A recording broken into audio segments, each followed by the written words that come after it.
Hey everyone, back again. Today we're going to continue on with the Origins of Totalitarianism now with part 3.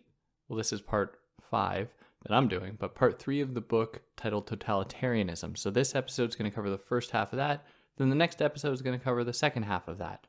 So before jumping into it, if you want to follow me anywhere other than here, you can find me on Instagram at theory_and_philosophy or on Twitter at David Guineo, and you can find links for that in the description. If you want to help me out, like, share, subscribe. If you're listening to this in podcast form, you can leave 5 stars, leave a nice review, or a bad one, whatever you feel like I deserve.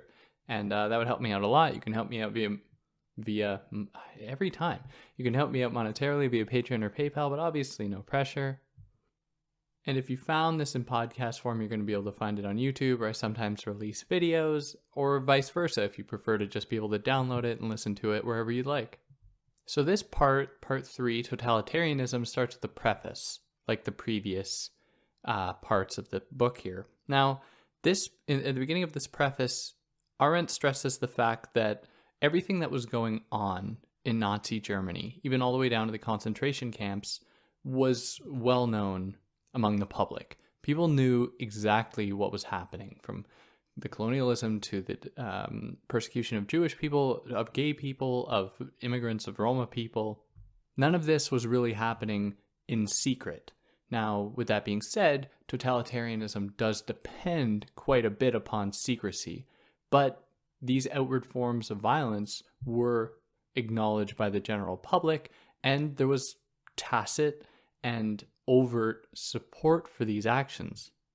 Now, of course, totalitarianism is not reserved for Nazi Germany. She says that we have to also look at Russian totalitarianism with the Bolsheviks and Stalin. But she says that, and I think that she's right about this, is that in Stalinist Russia, so many documents were destroyed and there's so much secrecy that it's difficult to do the kind of historical excavation that she does here with Nazi Germany. So she only makes kind of passing references to Stalinist Russia. And she says that it's not because she doesn't care about that, but just because she doesn't have as much information. So much of what we discuss is going to be applicable to Russian totalitarianism, even though there are big differences, of course. But some of the primary tenets will remain regarding both Russia's form of totalitarianism and Nazi Germany's form of totalitarianism. Now, as well, she leaves room to discuss China as being a totalitarian regime under Mao Zedong. And she says that the difference here is that Mao was a lot more peaceful than Stalin or Hitler, which, I don't know if this claim stands the test of time, but in any case, Arendt's point is that unlike Stalin and Hitler, Mao was not a killer by instinct, and instead he permitted the country to develop peacefully, to uphold academic and professional standards. Now, whether or not that is necessarily true is certainly up for debate, and she doesn't spend any time in the book actually discussing this, so who knows if she actually felt really compelled by these beliefs. But in any case, one of the points that she made here is important in grasping what totalitarianism is in relation to or in contrast with something like a dictatorship or tyranny, where under Mao Zedong, obviously this is a dictatorship, but the difference, and one of the hallmark elements of totalitarianism, is that it assaults the fundamental fabric of reality. It tries to bend and shape reality to fit a certain narrative, which means that it has to go after institutions that try to uphold the rule of law, try to uphold reality through science and reason and logic. It goes after all of those institutions, claiming that they are wrong and that totalitarianism and the ideas that are motivated through it are in fact correct. And also in relation to Chinese totalitarianism or Chinese dictatorship, is that there wasn't the same logic of expansion that was kind of found here. Now, whether or not that's totally true, I think of Tibet, for example, or Taiwan, so many examples. There she is very clear that one of the elements of totalitarianism is also that it will always try to expand itself. It wants to become a global phenomenon. So dictatorships and tyrannies are not necessarily in themselves going to be prone to expansion. They might just only be interested in keeping their own plot of land, their own nation, kind of for themselves. And they might be isolationists. They might cut themselves off from everybody else. But in any case, totalitarianism is always going to be interested in expanding for expansion's sake. Now, to consider the role of anti-Semitism in all of this, obviously that was pretty clear in Nazi Germany, and we're going to talk about it more in these episodes, these following 2 episodes. But in terms of Russia, there was a little bit of a different understanding about anti-Semitism or an approach to it, where in Russia there was hostility to Zionist Judaism or Jewish people who believed in forming a Jewish state. They were opposed to that, which might maybe on first glance appear to be non-anti-Semitic, but the thing was that they associated all Jews with that belief. So therefore they were able to say, we are opposed not to Jewish people, we are opposed to Zionist Jewish people, but all Jewish people are Zionist Jewish people, so therefore we oppose all Jewish people, which is just a strange way to arrive at the same conclusion. Even, all parts of it are problematic, obviously, but it's just slightly different than the way that Nazi Germany took it up. Now, of course, like Nazi Germany, Stalinist Russia completely attacked everything that everybody knew about facts and reality to produce a situation that was highly corrupt and highly untrustworthy, where people didn't even know who they could trust, who they could believe. Did they believe government officials? Did they believe academics? Did they believe journalists? Nothing was clearly laid out. There was no common ground for people to share in terms of information and knowledge, and so they were left on their own, producing a situation of paranoia and suspicion. Now, the last kind of similar thing between Russia and Germany that she wants to emphasize here in the preface is that they both emphasized policing more so than their militaries, and which might seem strange because obviously Nazi Germany and Stalinist Russia had militaries, but the role of the police commanded a much larger population. And when the military did its job and would go into a place and take over land, take over territory, then the police would go in and their job would begin. And it would be to manage in that kind of administrative bureaucratic way, to manage these populations and to keep them passive and under control and always in fear. And these people were dressed to be, to produce fear in the hearts of the people that they policed. Now, she concludes this preface by saying that one of the signs that totalitarianism is fading or that it is being properly combated is when there is growing emphasis on freedom of speech, on liberty, on equality, and when there's emphasis on arts and culture and philosophy and everything like that, that are anathema to totalitarianism that tries to take the life out of things, that tries to take the beauty out of things, tries to upset what humans can find beautiful in one another, and instead tries to create a ground of hatred, tries to create a ground of suspicion upon which everyone lives. And that puts us here into the actual part 3, totalitarianism. And with chapter 10 titled, A Classless Society.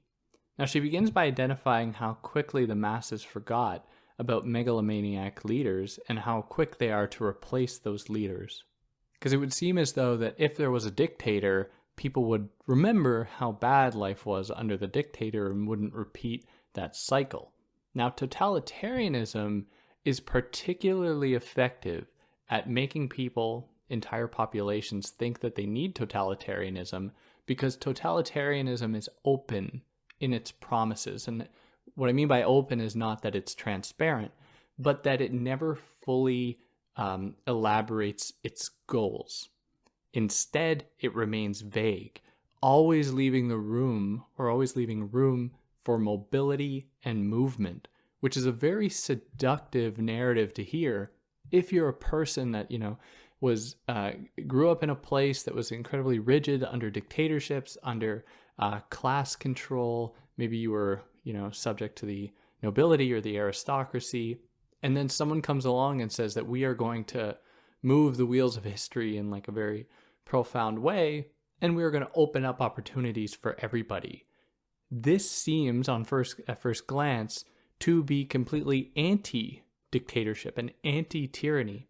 But in fact, with totalitarianism, is that it only uses this narrative in order to hide, to occult every part of it that is going to reinvigorate those rigid structures and use it for its own benefit, all the while interrogating those structures and never letting them settle down.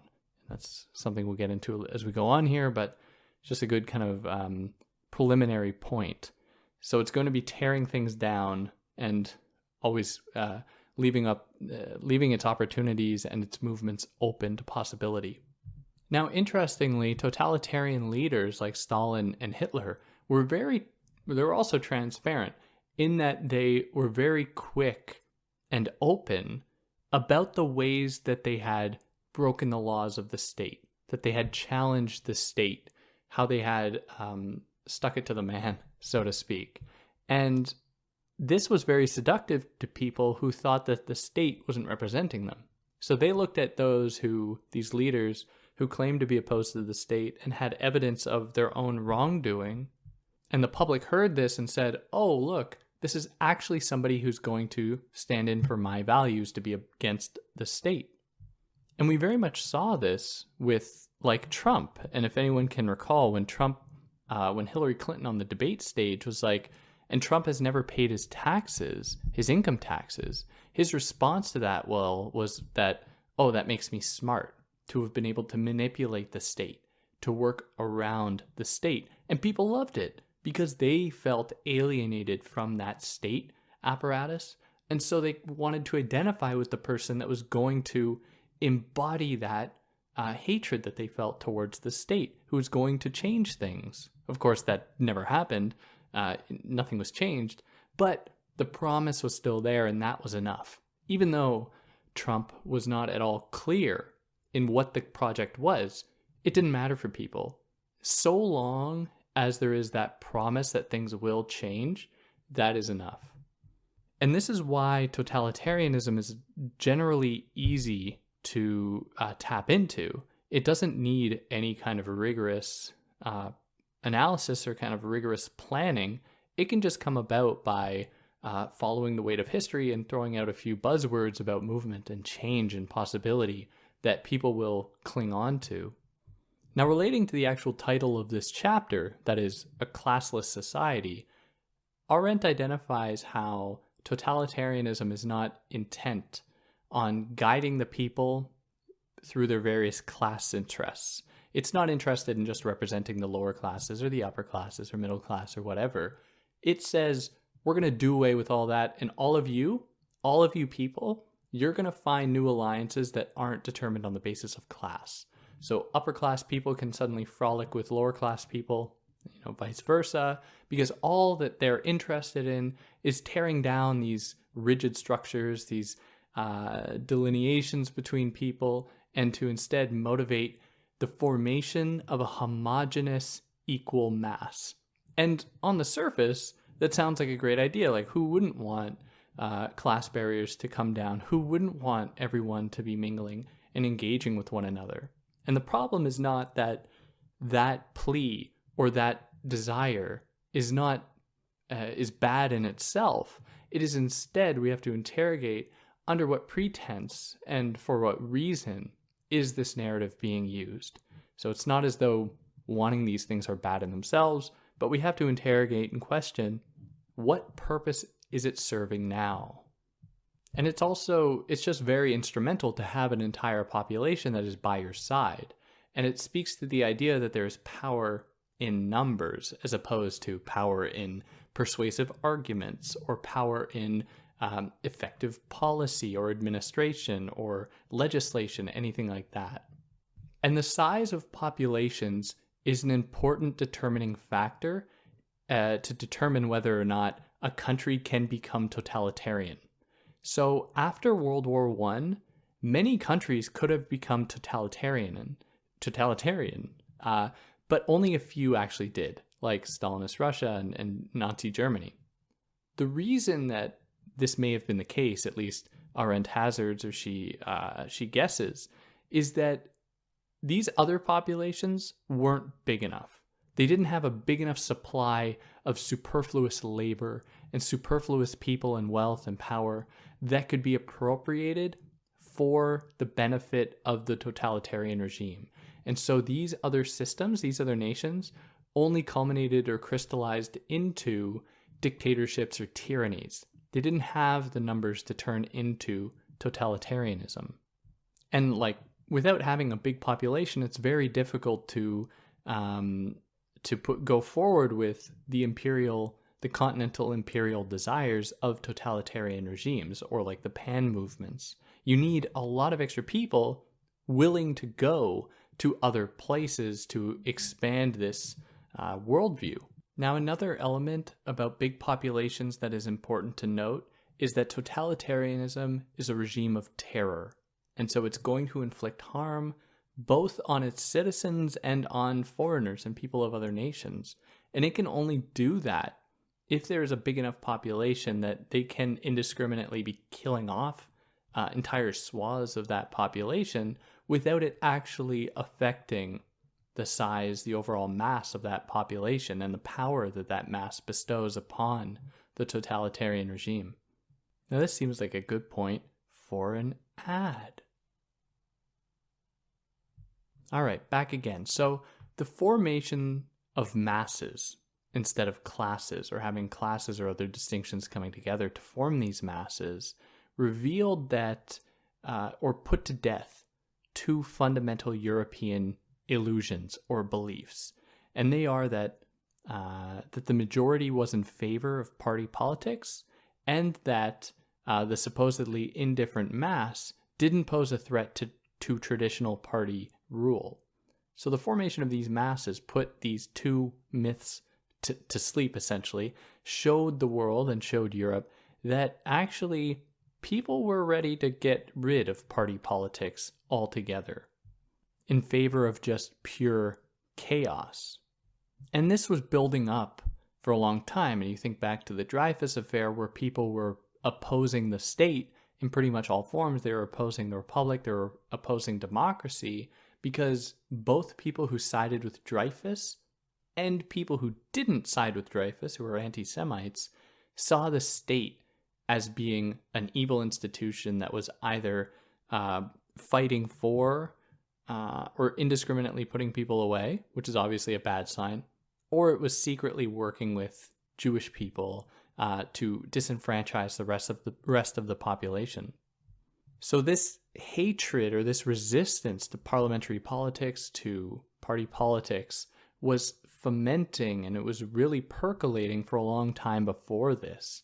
And so when the masses gained their critical mass, when they gained enough power, they were very much prepared to do away with party politics that they viewed to be corrupt, or viewed to be, they viewed it to be perhaps even too rigid. They wanted to open up movement. They wanted to open up possibility for parliament.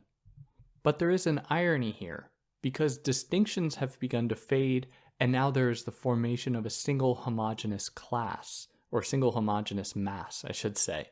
And what that kind of opens up is a lack of desire for different kinds of representation. You don't want a bunch of different parties representing people, at least totalitarianism doesn't want this, because it's going to then divide up this mass. They want representation, but they want the representation to come from one place and to stand in for this mass of people, which is why it is so pernicious and why it is so, it's quite clever as a political system, because anything and everything that might present itself as an alternative to that system, to totalitarianism, is taken as a sign of the needs of totalitarianism.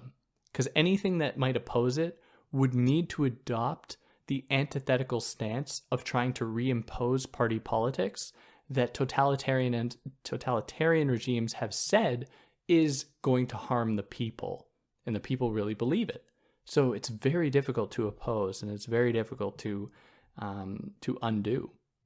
And it's also important to note that the masses here are different than the mob, as the mob had historically manifested beforehand.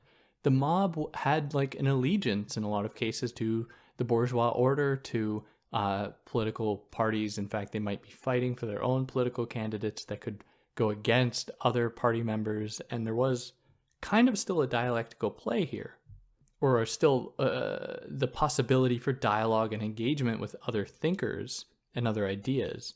Whereas now with the mass, there isn't that allotment of space to oppositionary views and ideas.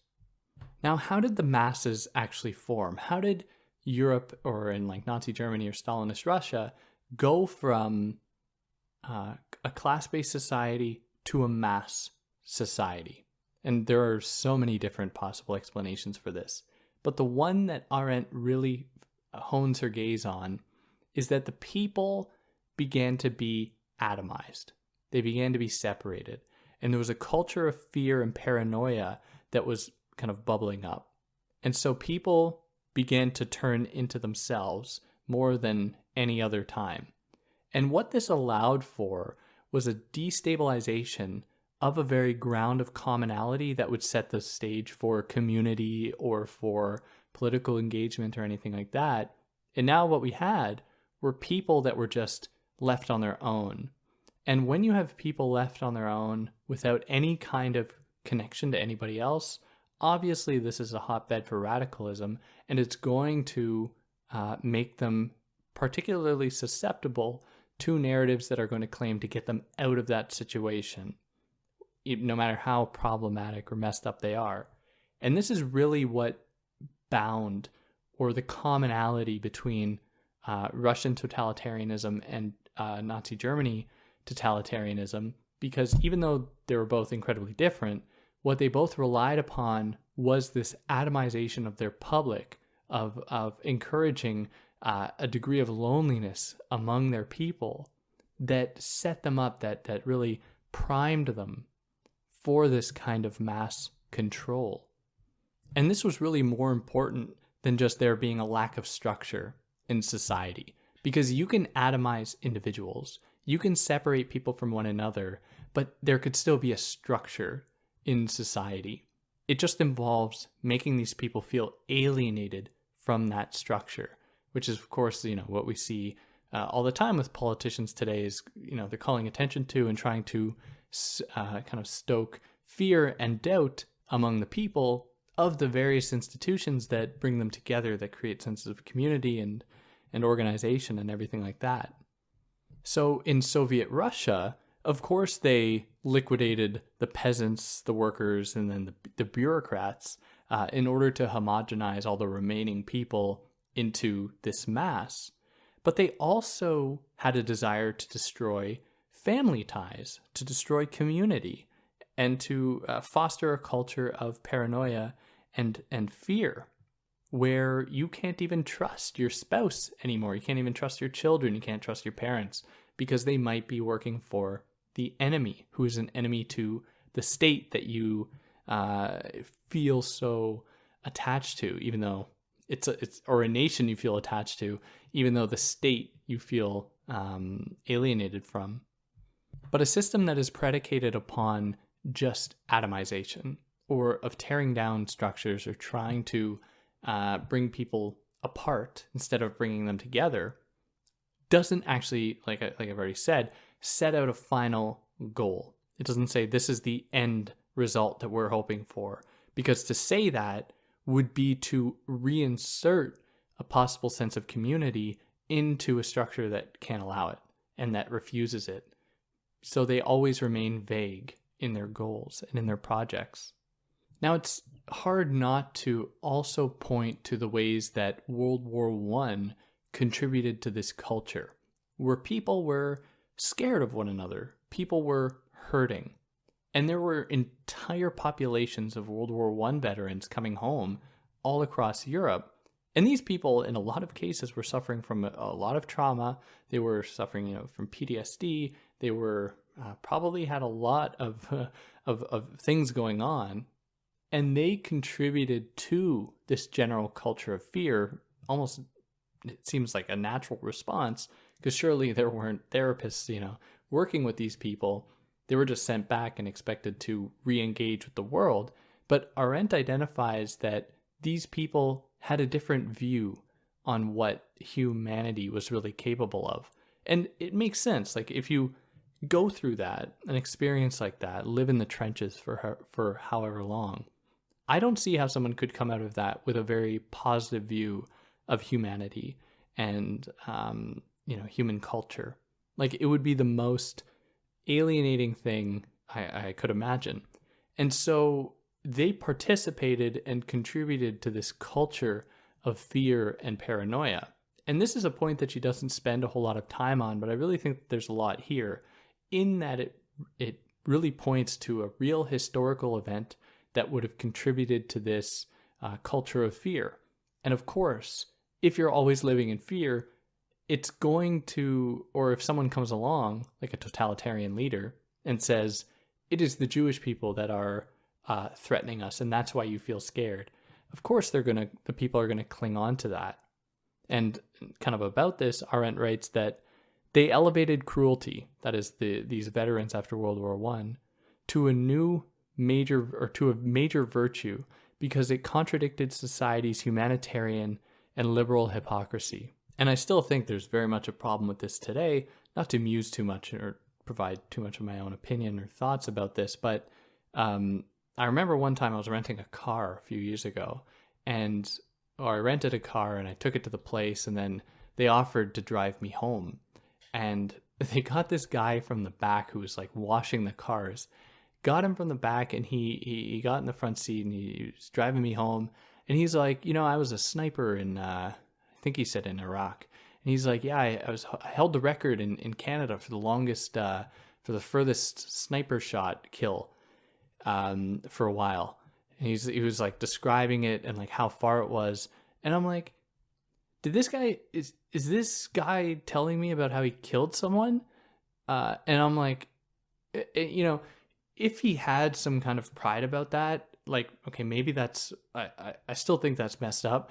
But like the fact that this guy was like, of course this stranger would love to hear about how I killed someone, a brown person, this Canadian guy. Of course, this nice young Canadian guy is going to love to hear this story, it was haunting. It was one of the like most uncomfortable experiences of my life. But I think that there is still this culture here, certainly around military personnel and around veterans, about viewing the world in such a negative light that you feel like you can just discuss your open acts of cruelty or your acts of cruelty openly with others, as though people just generally are, going to be on board with those acts. And as though I was going to say, oh yeah, that was good shooting, like the absurdity of that. But the fact that he felt empowered to say that signals to me that there is a little bit of a culture or a big culture of that. I'm just speaking about Canada right now, of this idea that humanity is just evil, and we just need to get over it and learn to embrace this evil, which might also be this, the way that people would rationalize fewer gun control laws, even though I know nothing about that. But contributing to a culture of fear and paranoia, encouraging people to buy death weapons in case somebody, walks on their lawn and they feel like this is justification for them to kill somebody, to inflict capital punishment on somebody of their own accord, choosing who can live and who can die because that's just the world they live in. Now, when a mass has formed and, all these other structures have begun to dissipate and to disappear or to lose their legitimacy, the kinds of power and the kinds of exertions of force that the mass and its governing political bodies can use are going to start to deviate from the norm. And so it's going to rely more heavily upon terroristic means of realizing its project. So it'll cease to do things by the book. It's going to leave bombs in mailboxes, and it's going to, assassinate rivals in politics. It's going to do everything shady that it can And it serves two purposes, at least two clear purposes. The first one is just to actually get rid of problem people in what might be the quickest and most effective way to do it. But also, when you have an atomized public that cannot trust journalism, they cannot trust academics, they cannot trust their parents or their friends or family or anything, if there are acts of terrorism that happen sporadically, that happen without any kind of clear plan, that it seems to be arbitrary, that is going to contribute to this culture of paranoia and fear, which is only going to work to bolster up the political power and appeal of those people who claim to be in favor of this regime, or who claim to be the ones that will solve the problems of terrorism, even though they are the ones contributing to it. Because it's impossible in these settings for anybody to get the big picture, to be able to assess all of the elements from all different sides. They only understand their experience as an individual and how that individuality, i.e. their life, is under threat. So they're going to cling to anything that's going to remedy that fear, to allay that fear, because they have no other source of information that might explain to them what's going on, or how these acts of terror are actually being used to motivate their fear and to bolster up certain political candidates. And that's probably a good point. I will end this one here right before chapter 11, titled The Totalitarian Movement, in which we're going to talk more about propaganda and the kinds of strategies used by totalitarian regimes and how it fosters a sense of loneliness. So yeah, if you listened this far, I applaud you. If there's anything I got wrong or anything I excluded, I'd love to hear about it. If you like what I did, like, share, subscribe. If you listen to this in podcast form, you can leave 5 stars if you like. I hope I wasn't too rambly with my own experiences and stuff. I try to refrain from that. But in any case, catch you next time. Take care.